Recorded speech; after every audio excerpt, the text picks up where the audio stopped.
Olá, meus caros amigos. Hoje a nossa aula vai ser Direito Processual Civil e traremos as inovações, os impactos e atualizações advindas da Lei 14.195 de 2021, que alterou o Código de Processo Civil.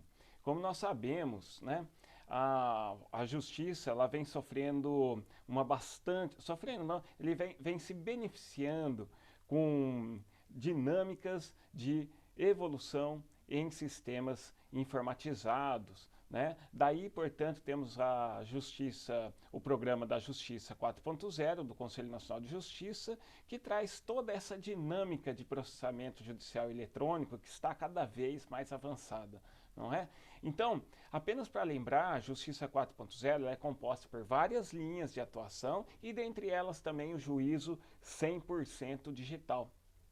Né? Então veja que essa lei 14.195 de 2021, ela já vem trazendo no âmbito de, ela faz várias alterações em várias linhas do direito, tá? Em vários ramos do direito. Mas no aspecto do Código do Processo Civil, é importante lembrar que essa normatização veio em uma ótima hora, porque traz a atualização no que diz respeito à comunicação processual eletrônica, mais especificamente a citação. Né? Então, o nosso Poder Legislativo não poupou esforços para atualizar a nossa legislação processual, de modo a atender muito desses objetivos. Não é? Objetivos esses que é a própria evolução do processo judicial. Agora, o processo judicial eletrônico. Então, os impactos advindos da Lei 14.195 de 2021 trouxe um grande reflexo benéfico para a dinâmica processual. Então vamos lá, eu vou compartilhar com vocês aqui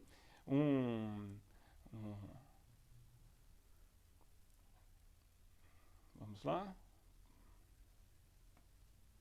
Pronto. A citação e a Lei 14.195. Veja, meus caros, como que funciona como que vai passar a serem realizadas as citações. Então, note que o artigo 246 foi alterado e revogou alguns preceitos do antigo texto do 246, passando a vigorar com o seguinte conteúdo. Artigo 246. A citação será feita preferencialmente por meio eletrônico no prazo de até 2 dias úteis contados da decisão que a determinar, por meio dos endereços eletrônicos indicados pelo citando no banco de dados do Poder Judiciário, conforme regulamento do Conselho Nacional de Justiça. Tá, primeiramente, conforme o regulamento do Conselho Nacional de Justiça, nós já tínhamos a resolução 234 de 2016 do CNJ e temos também né, a resolução 354 de 2020, que dispõe sobre a comunicação dos atos judiciais eletrônicos em primeira e em segunda instância. Note que o caput, então, o caput do 246 ficou com esse conteúdo. Veja como que era antes, eu deixei em vermelho aqui até para que possam compreender melhor. Olha só, foram revogados os incisos 1 a 5 do artigo 246. Vamos ver o que dizia esse artigo. Antes, então, da norma, da revogação, era o seguinte, artigo 246, a citação será feita pelo correio, por oficial de justiça, pelo escrivão ou chefe de secretaria, se o citando comparecer em cartório, por edital ou por meio eletrônico, conforme regulado em lei. Ok? Então veja a grande dinâmica aí que alterou-se desse meio físico para o meio digital. Primeiramente, todas essas revogações aqui, né, que nós mencionamos, notoriamente o legislador fez migrarmos os atos de comunicação processual do meio físico, evidentemente, para o meio eletrônico. Né? Então veja só que temos que ter uma atenção prioritária. Aqui ele fala será feita preferencialmente por meio eletrônico, ok? Quando nós falamos que será preferencialmente por meio eletrônico, nós temos que saber que existem algumas exceções. As exceções são aquelas previstas no próprio Código de Processo Civil, por exemplo, no artigo 247. No artigo 247 do Código de Processo Civil, preconiza que a citação será feita por meio eletrônico ou por correio para qualquer comarca do país, exceto nas ações de Estado, observando o disposto do 695, parágrafo 3º do CPC, quando o citando for incapaz, quando o citando for pessoa de direito público, quando o citando residir em local não atendido pela entrega domiciliar de correspondência e quando o autor justificadamente requerer de outra forma. Então, note aqui que há uma preferência para o meio digital. Esse é o grande objetivo do legislador. Ocorre que aqui o próprio legislador no caput ele preconizou o prazo para a realização dessa citação. Ele colocou o prazo de até 2 dias úteis, contado da decisão que a determinar. Então, o cartorário, o escrivão, né, os auxiliares do juízo, deverão realizar essa citação no prazo de até 2 dias úteis. Mas aqui tem um ponto bastante interessante, olha só. 2 dias úteis contados da decisão que a determinar, ok? Por meio dos endereços eletrônicos indicados pelo citando no banco de dados do Poder Judiciário. Como eu disse, conforme regulamentação do Conselho Nacional. Como eu disse, essa regulamentação ela já existe do Conselho Nacional de Justiça e são as resoluções 234 de 2016 e a resolução 354 de 2020. Então, peço que vocês confiram essas resoluções para complementar os estudos. Então, veja só, logo a seguir, o legislador ele já trouxe uma dinâmica aí prevista no parágrafo 1º. Olha que interessante. Parágrafo 1º do artigo 246 prescreve. Parágrafo 1º, as empresas, veja, empresas públicas e privadas, falou pessoa jurídica? Não falou pessoa jurídica, falou empresas públicas e privadas são obrigadas a manter cadastro nos sistemas de processo em autos eletrônicos, para efeito de recebimento de citações e intimações, as quais serão efetuadas preferencialmente por esse meio. Uma das discussões que começa a nascer já aqui no parágrafo 1º é se esse preceito se aplica à pessoa jurídica no sentido amplo ou tão somente para empresas públicas e privadas, com o conceito legal de empresa, né? Então, esse é um dos parâmetros, um dos elementos aqui que seguramente vai trazer a baila jurídica para a jurisprudência e a doutrina debaterem, né, sobre esse assunto. Se esse conceito aqui, se essa aplicabilidade do parágrafo 1º do artigo 246 estende o conceito de empresas para conceito genérico de pessoa jurídica, pública e privada ou não. Tá? Particularmente, eu acredito que o conceito de empresa deve ser mantido, tá? Até porque o próprio 247, ele preconiza lá que não se aplica, então, dentro de uma interpretação autêntica e contextual do Código do Processo Civil, nós podemos observar que o próprio Código de Processo Civil traz aquelas exceções de não aplicabilidade da comunicação eletrônica, certo? Então temos aí que ter uma certa cautela com esse conceito, ok? Então, dando continuidade aqui, veja só que a norma ela preconiza o seguinte, ó, são obrigadas, as empresas públicas e privadas são obrigadas a manter cadastro nos sistemas de processo em autos eletrônicos, ok? São obrigadas? Sim, são obrigadas. Mas, e se for o caso de microempresas e empresas de pequeno porte, ou chamado as pequenas empresas? Como que funciona? Elas também têm que manter esse cadastro? Não, o próprio legislador, ao alterar o artigo 246, acrescentou também o parágrafo 5º, que tem que ser interpretada conjuntamente com o parágrafo 1º.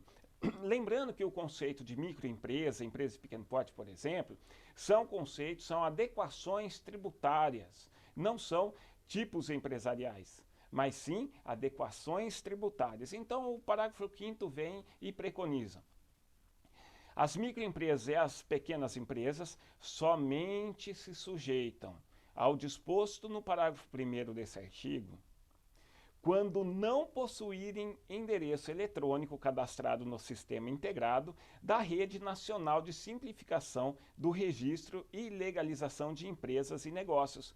É o chamado REDESIM.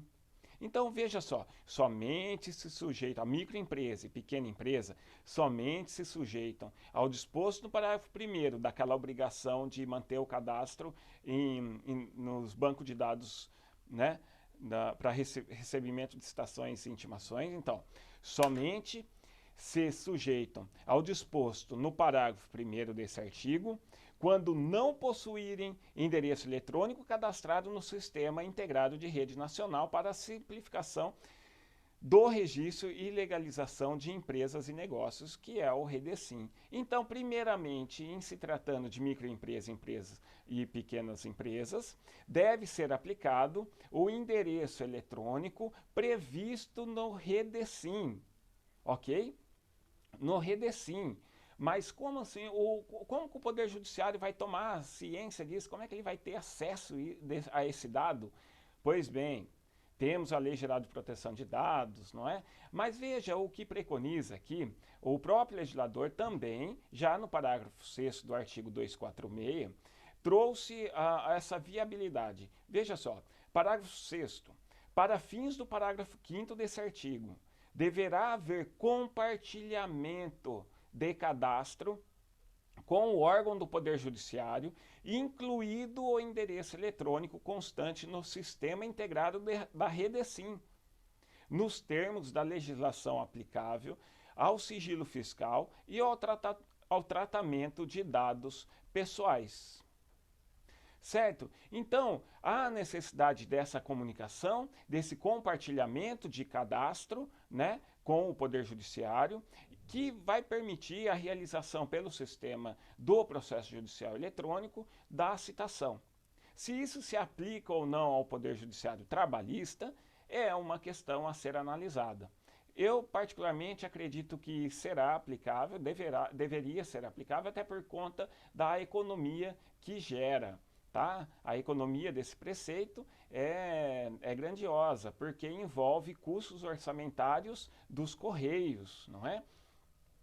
Então, um outro ponto bastante interessante que a gente não pode esquecer é que quando nós falamos dos deveres das partes, o Código de Processo Civil ele prevê, no seu artigo 77, que também sofreu um acréscimo do inciso 7º, né, ao artigo 77, que preconiza, veja só, artigo 77, além de outros previstos nesse Código, são deveres das partes, de seus procuradores e de todos aqueles que de qualquer forma participem no processo, inciso 7, informar e manter atualizados seus dados cadastrais perante os órgãos do Poder Judiciário.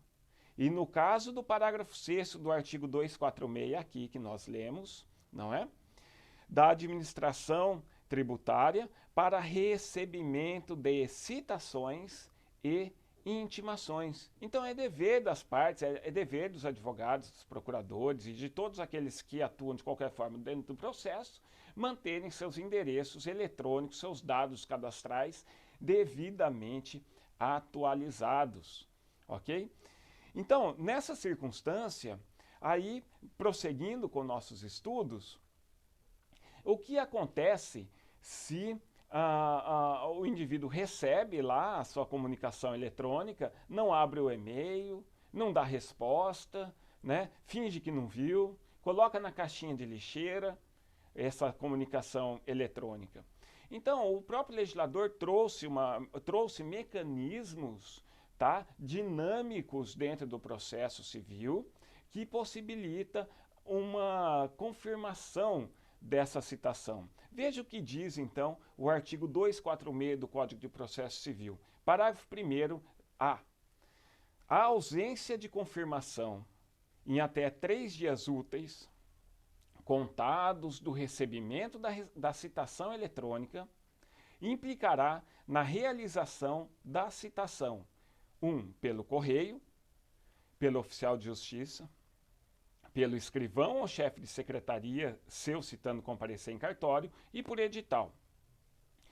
Aqui eu deixei em vermelho, logo ao lado, exatamente aqueles itens que haviam sido revogados, né, e substituídos pelo caput, né, que trouxe essa comunicação eletrônica, preferencialmente a comunicação eletrônica. Mas veja só, isso aqui é muito importante para concurso público, inclusive, para atuação prática, logicamente, mas muito importante para concursos públicos. Vou ler novamente parágrafo 1º, letra A. A ausência de confirmação, quer dizer que a parte tem a obrigatoriedade de confirmar no prazo de 3 dias. Então, a ausência de confirmação em até 3 dias úteis, contados do recebimento da citação eletrônica, implicará a realização da citação. Aí as modalidades, pelo correio, oficial de justiça, escrivão, chefe de secretaria, se citando não comparecer em cartório, por edital, mas fica por isso mesmo. O indivíduo vai lá, coloca na lixeira o e-mail de citação do Poder Judiciário, ele não abre, né? Ele coloca lá, fecha a conta de e-mail, seu endereço eletrônico.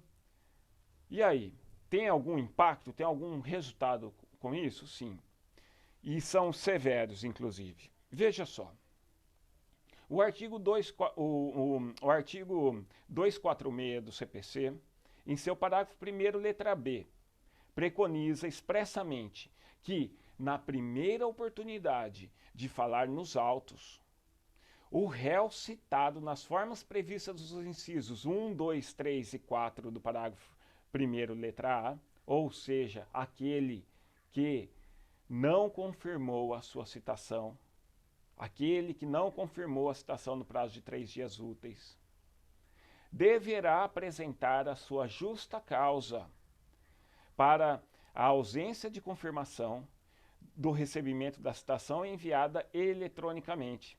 Então, veja só, ele foi citado eletronicamente. Tá? Foi citado eletronicamente, ele tem 3 dias úteis para confirmar essa citação. Ele não respondeu ao e-mail com a confirmação. O que acontece? Há aquelas modalidades, passa-se para aquelas modalidades de citação que nós analisamos. As citações ali física, pelo correio, oficial de justiça, escrivão, chefe de secretaria, se ele aparecer na secretaria, e por edital, ok? Modalidades ali tecnicamente físicas, são algumas exceções para a citação eletrônica. Mas fica por isso mesmo, ele vai lá, apresenta, ele não responde a confirmação, né? Vai lá também o réu, apresenta a sua justa causa, ou nem isso ele faz na primeira oportunidade. Veja que é um prazo preclusivo, tá? É a primeira oportunidade de se falar nos autos, de se manifestar nos autos. O réu citado nas formas dos incisos 1 a 4 do parágrafo 1º do artigo 246, ele tem que apresentar a sua justa causa pelo fato de não ter confirmado a sua citação, o recebimento de sua citação. É dever dele confirmar o recebimento de citação. Se não o fizer, ele vai ter que justificar na primeira oportunidade de falar nos autos. Já o parágrafo 1º-C traz aí a punição que pode ser aplicada se ele descumprir, então, esses preceitos anteriores. Veja só, considera-se ato atentatório à dignidade da justiça, passível de multa de até 5% do valor da causa, deixar de confirmar no prazo legal, 3 dias úteis, sem justa causa, o recebimento da citação recebida por meio eletrônico. Então, primeira coisa, punição, ato atentatório à dignidade da justiça. A penalidade processual é essa, ato atentatório à dignidade da justiça. Passível de multa de quanto? 5%? Não, de até 5%. Multa de até 5%. Do valor da condenação, do valor da sentença? Não, do valor da causa. Então, punição, a penalidade processual aqui aplicada é ato atentatório se ele não confirmou, e se ele não justificou, ou se ele justificou e não foi aceita pelo magistrado, aplica-se a pena de ato atentatório à dignidade da justiça com multa passível de multa de até 5% incidível sobre o valor da causa. Ok? Sobre o valor da causa.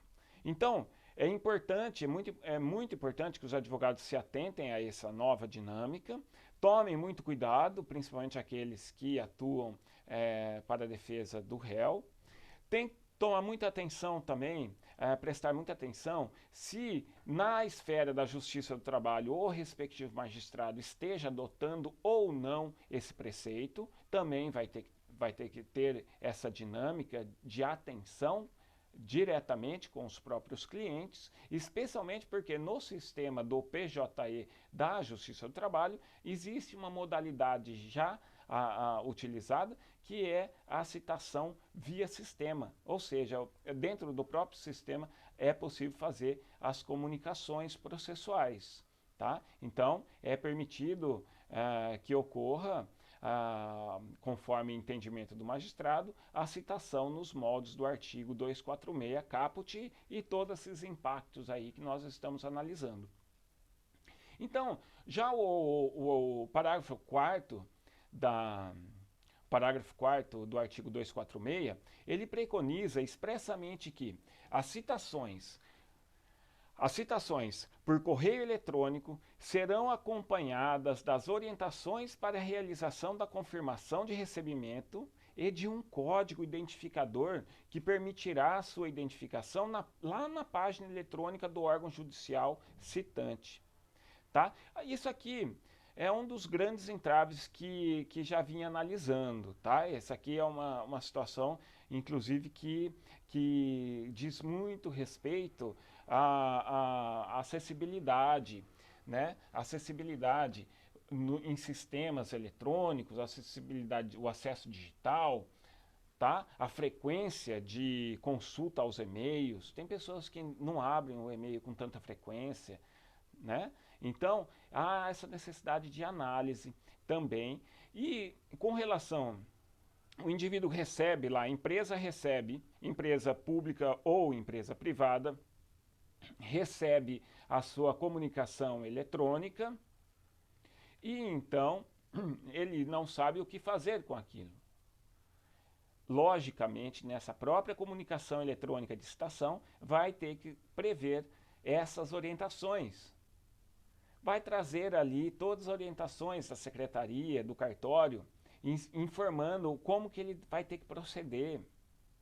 Além das informações naturais de um ato citatório, além dessas informações, ele vai ter que ter expressamente aqui no parágrafo 4º do artigo 246, expressamente, as citações por correio eletrônico serão acompanhadas das orientações para a realização da confirmação do recebimento.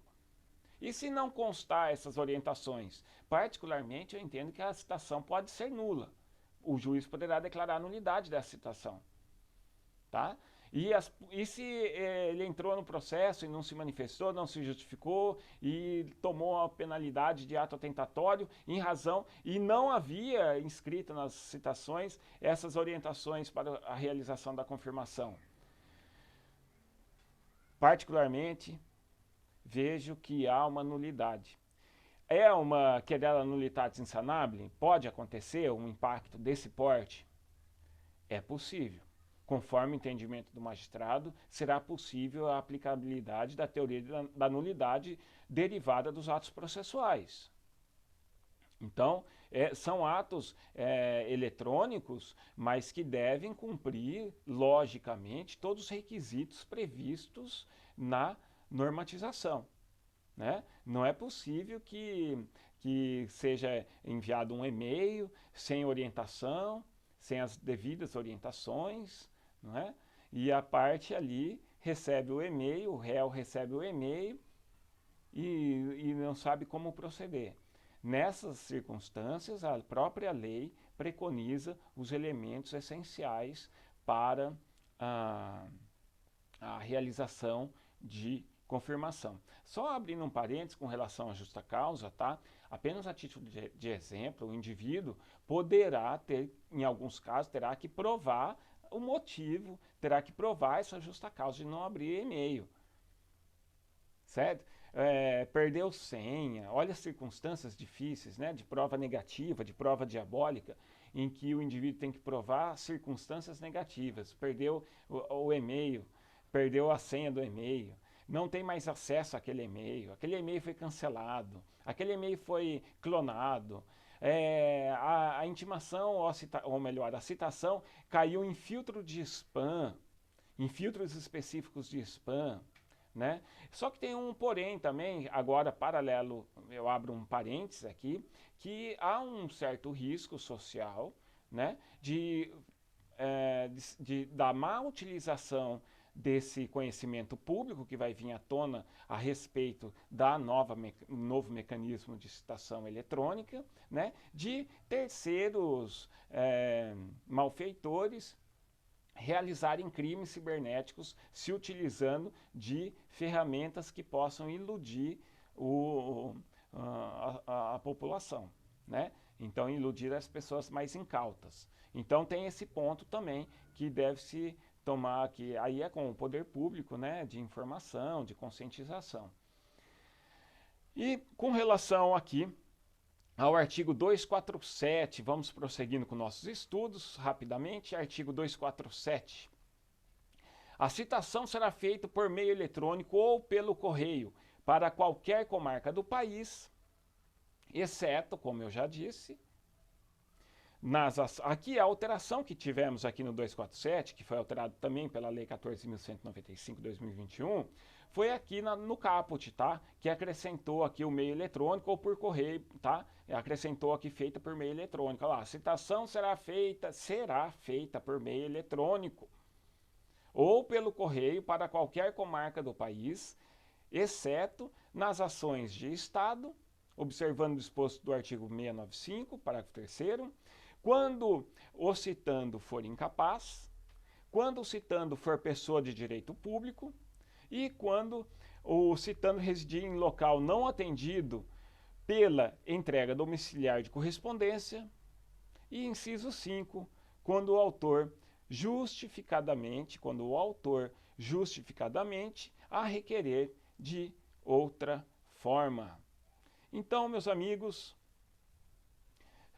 sigam-me no YouTube, no Instagram e no Facebook, que em breve traremos mais dicas. Muito obrigado a todos.